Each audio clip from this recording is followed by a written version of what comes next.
I kind of wanted to go over the EOS R, which is an old camera now, but some people still use it, some people like it, and how it kind of balances against something like an M body. And one thing I've noticed is this trend over the past few years is, and I kind of like it, I participate in it, and something I've been doing for a long time, and it's something I feel like a lot of people have been trying to avoid, and I don't think they need to. It's just kind of naturally worked its way into what most people do, into most shooting style. It's kind of a natural thing that's kind of happened on its own, and it happened for very logical reasons.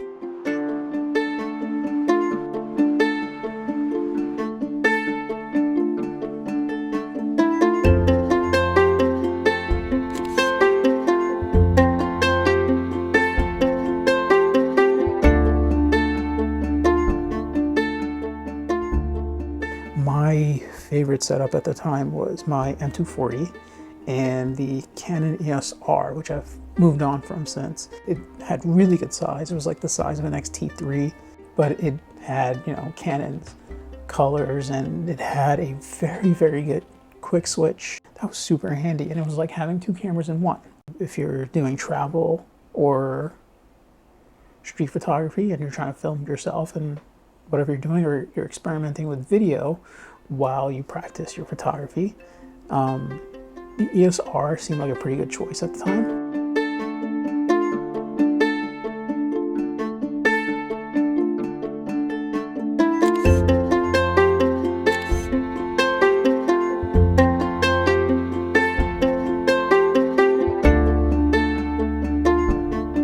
Like I said, the R wasn't much bigger than this. The lenses were bigger because mirrorless lenses tend to be a lot bigger than stuff for rangefinders. Even with so many awesome cameras out there, you need a dual camera setup if you're doing photo and video. You've got to switch color profiles if you're shooting in log format, or some cameras now like the FP have RAW. And then when you switch over to photo, and a lot of people like to shoot their photos at the base ISO, then you got to check your settings and double check your settings. And what if you like to shoot monochrome? Say you're shooting in Leica M240, your RAW file is monochrome, there's just no color.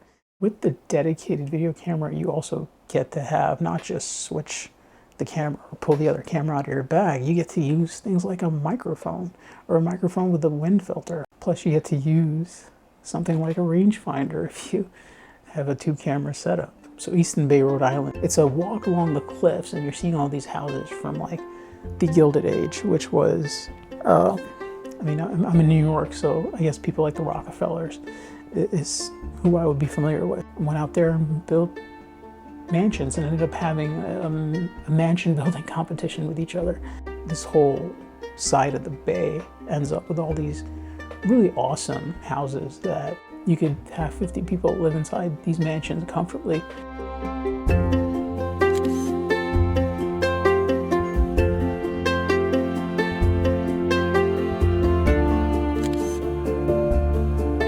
I think a few of them have now been turned into a university.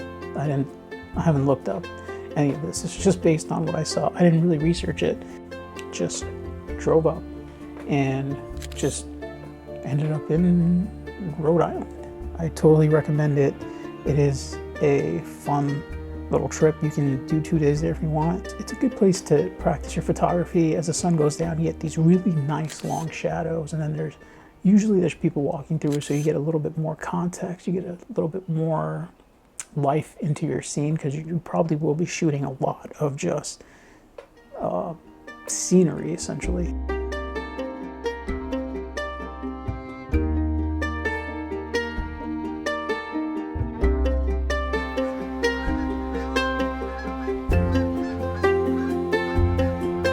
Part of the whole thing with photography is, if you're not enjoying the process, why are you doing it? And then why would you make videos about it? So the time that I did have with the EOS R, I had certain headaches with it. The fact that the video component was really only useful if you shot 1080p. If you shot 4K, you got 4K with a crop and a pretty horrendous rolling shutter. But the all intro 4K was, I think, something like 440 megabits, and it was really, really good footage. The colors were great. C-Log was pretty good. A lot of the footage in here is upsampled 1080. Some of it is 4K, and it's all shot with the Canon 28 2.8. The lens that I had on my M240 was the Voigtlander 41.4, which I've gotten rid of since because I prefer 35. I feel like I got a pretty good day out shooting photos and videos. I was still kind of at the time kind of trying to find more excuses to do video because outside of work I don't really shoot video. The EOS R, along with some type of like a rangefinder camera, a Leica or a Fuji crop sensor X-mount camera, would be pretty awesome, except, you know, there's better stuff out now for much less money in terms of video performance. And that camera always felt like a beta product, an expensive beta product. I know some people still love it. They just love the way it works. They love Canon's colors. I felt like the sensor was a little old. The images that I was getting out of it just weren't even as editable as like the Fuji X-T3. And this is a full frame camera we're talking about. The video performance, because of the crop, you know, it's nothing special, especially these days. Even for the time, it was underpowered. I want to kind of hear about people's 2 or even 3 camera setups, not like your whole gear collection. I want to hear what people kind of go out with where they're trying to get better at their photography, but also video. Because these days, if you don't do both, especially if you're trying to get pro work, it's really tough to just be a photographer these days. And this was a little bit travel, a little bit gear, a little bit of a practical review. This is kind of just something that I've had sitting in the back of my head for a while, and I figured I'd knock it out kind of quick. If you hate it, great, please let me know how to fix it. So much of this is totally subjective. So let me know what you think.